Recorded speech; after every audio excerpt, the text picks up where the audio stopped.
Next up, joining us today from Washington, D.C., we have Christina Leggett. She received her PhD in nuclear engineering from UC Berkeley.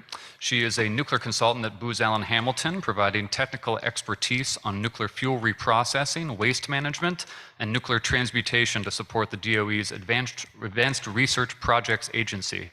Her previous positions include working as a program manager at Department of Energy and as a nuclear engineer for the NRC.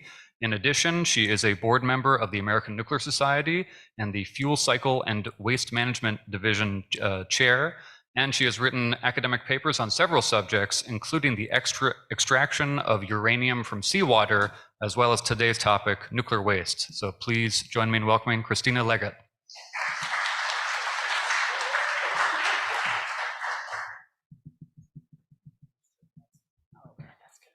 Yeah, thank you for the very flattering introduction. So I am really excited to be here today.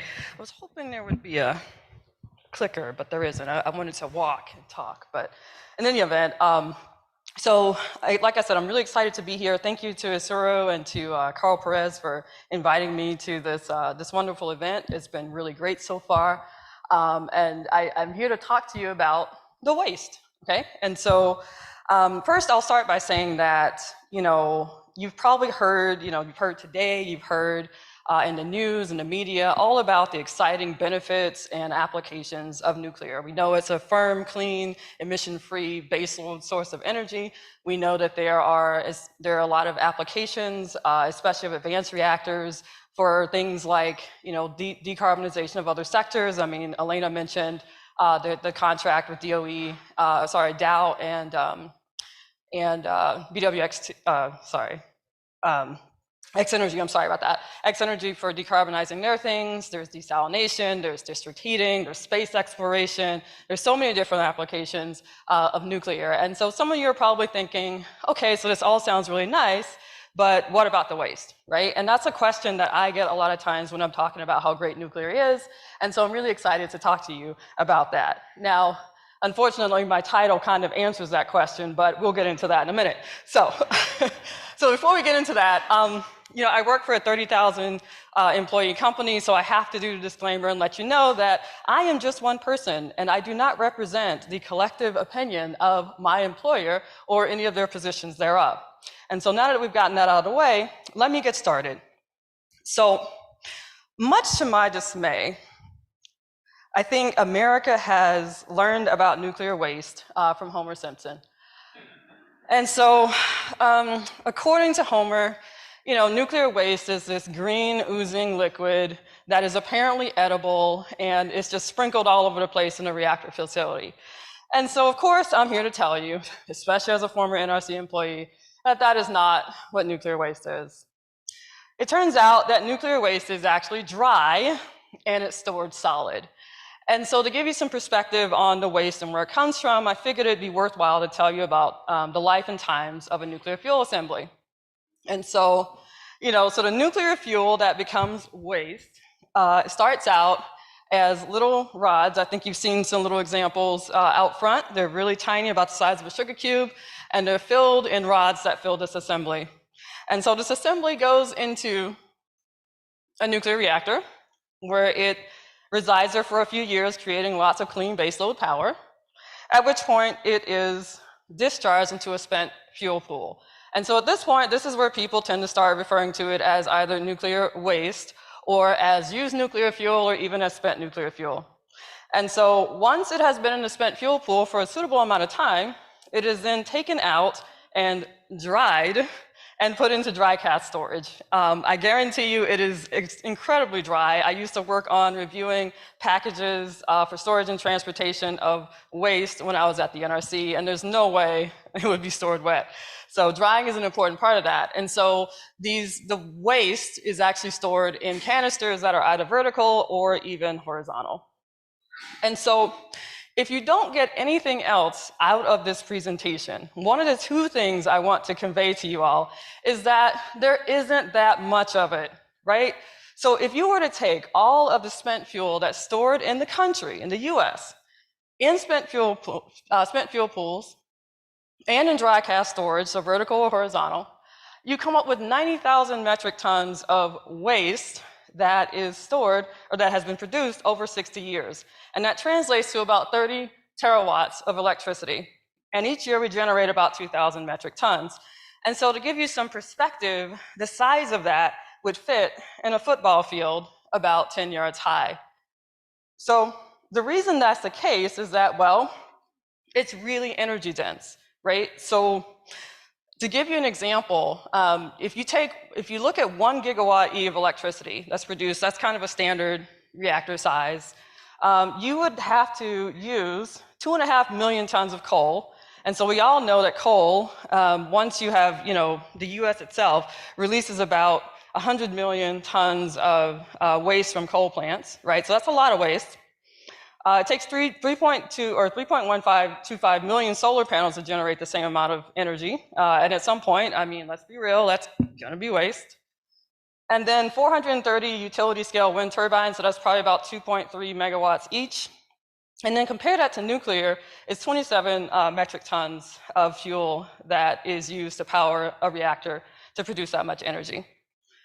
And so this waste is stored actually around the country. So it's a small amount, but it's actually stored in different sites around the country quite safely in licensed storage installations. And so this is a map that shows where they are stored around the country. These are generally at reactor sites or in spent fuel pools. One thing I'm really proud about with nuclear is that, and I don't think any other electricity source can say this, we keep track of our waste, right? So we know how much it is and where the sites are that it's located, as you see on this map here. And then also, not only are we storing it safely, but we're also transporting it safely around the country. So we've had 2,500 shipments of spent fuel or waste around the country with no accidents. And this has been going on for over 30 years. And so, of course, it would be nice to consolidate all of the waste into a single location, right? It's probably cheaper to do, it's easier to manage. And so, historically, there have been different centralized storage solutions that have been explored. And so I say historical only because this started a long time ago, but some people in here may know about the Yucca Mountain Project. That was going to be an initiative to store about 70,000 metric tons of waste deep underground in a geologic repository. It got highly political and was ultimately canceled. I'm not saying it's off the table, it's just that people don't want to talk about it because it's very, very controversial. So, in the meantime, what's going on right now is that you've got industries like Holtec and WCS that are looking at doing privately owned consolidated interim storage facilities. So they have 2 in New Mexico and Texas. As I understand it, I think they're kind of tied up in legal battles right now.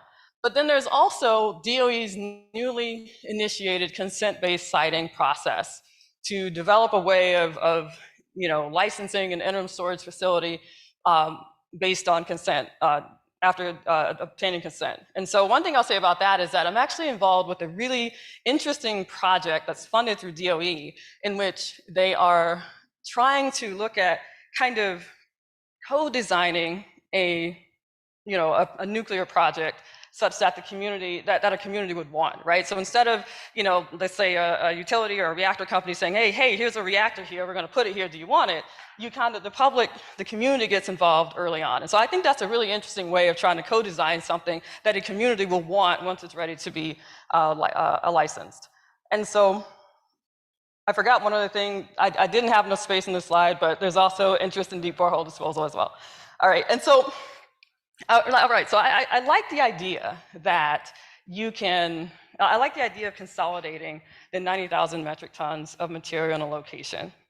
But what I don't like is the idea that this should be disposed of as nuclear waste. In my mind, treating that 90,000 metric tons as nuclear waste is actually a waste of nuclear. And so here's why. So earlier in this talk, I mentioned that these pellets, they're a really dense source of energy. Now, I don't think I gave you the amount of energy that's released, but it's about, it's equivalent to a ton of coal. It's 17,000 cubic meters of natural gas. It takes about 10 of these to fuel a family's house for a year, right? Well, what if I told you that we don't even use all of it?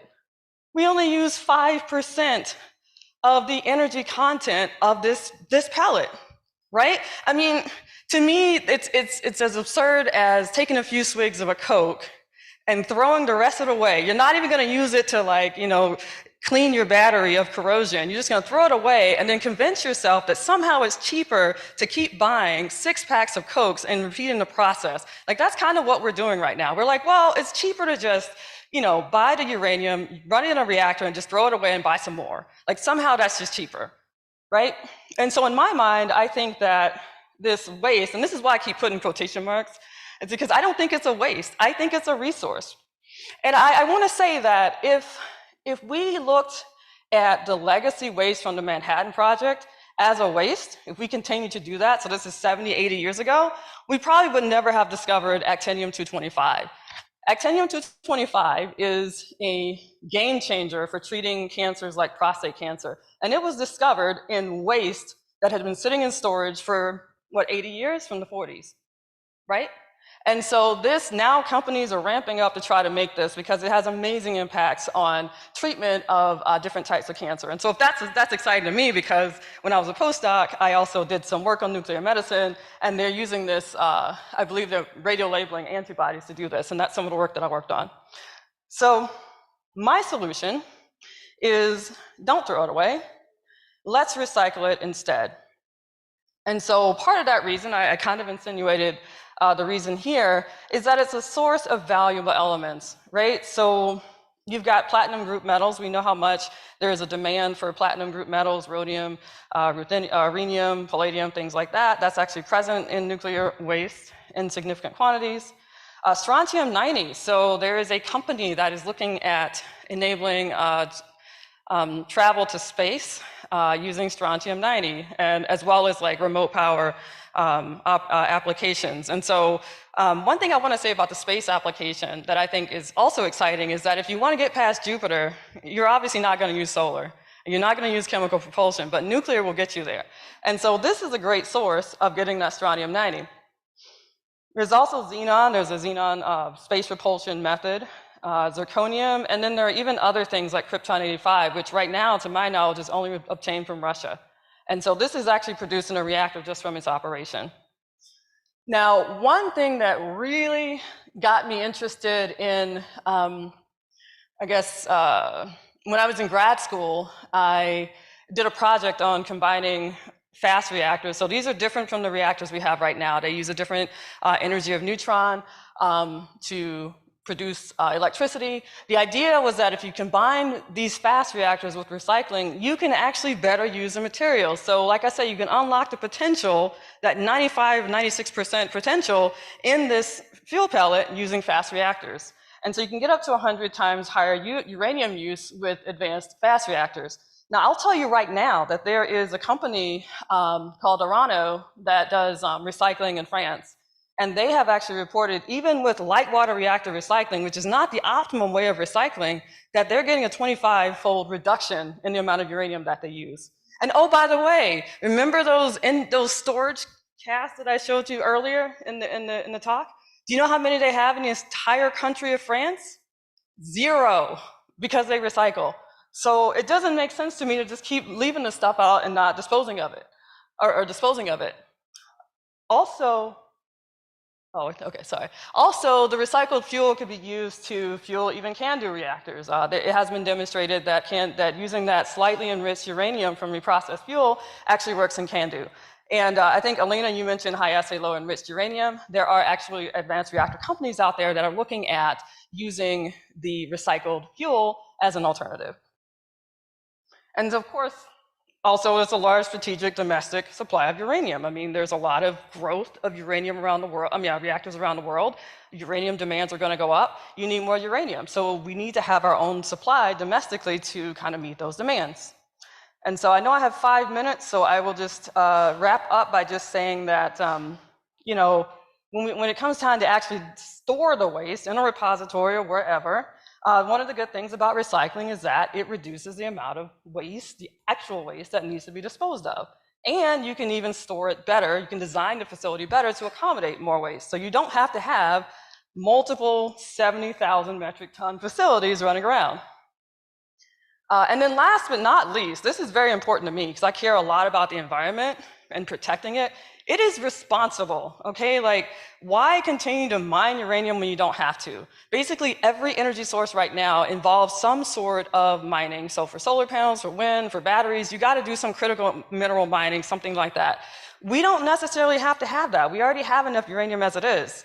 And also, it reduces the burden of waste management on future generations. In my mind, I think it's kind of silly that people can casually say, yes, it makes sense to dispose of this waste for millions of years to come. Like, just kick that off to our kids and descendants. That just makes no sense to me.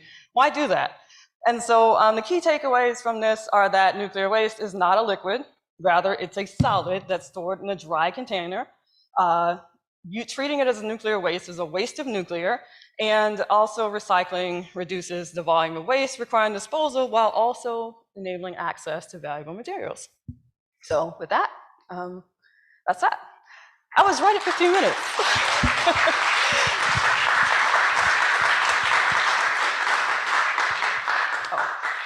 Thank you, Christina. We get this question about what about the waste so much, and what a slam dunk, drop the mic presentation. I would like to just take that with me wherever I go. We have time for a few questions.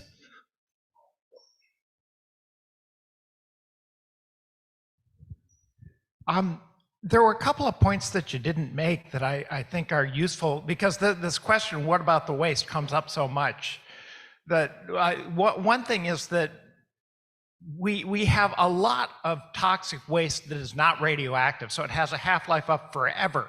Mm-hmm.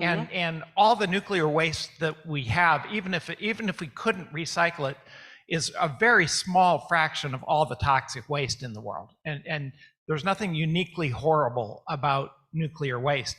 And then the other thing is, it's just fundamental physics that the more radioactive something is, the shorter its half-life. That's right. And so radioactive waste is, they talk about 50,000 years or something ridiculous, but it's a lot less radioactive within a century. And so the timescales are not that great. So I just wanted to make those 2 points. Yeah, and I agree. I totally agree. One of the things I wanted to mention in this, but I couldn't fit in my exactly 15-minute talk, Matt, was the fact that, yes, you're right. I think if you do the recycling, I had a plot I was going to show on this, but if you actually recycle things, even some of those shorter-lived half-life things go away, right? So the cesium and strontium, that's responsible for that short-lived, up to 300-year, dose and heat load and things like that. And then you're already recycling the actinide, so that gets rid of the longer-term stuff. So what are you left with, right? And so it turns out that there is some work going on, or actually I will just say another thing you can do is transmutation if you really want to try to get down the activities to something stable, right? So it's even longer lived. But yeah, in short, I definitely agree with that. So thank you for adding that. We have time for another question.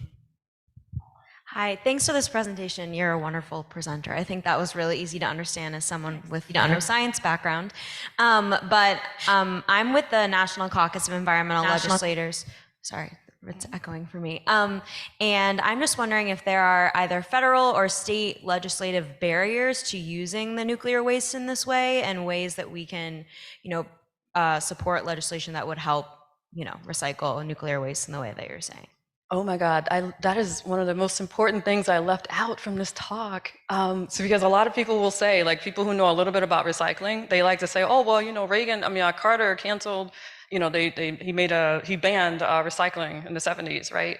But Reagan overturned that. And so what I tell people is that there is no policy against recycling. And that is evidenced by the fact that there are so many companies, including advanced reactor companies and new recycling companies like Curio, that are actually going forward and trying to do recycling.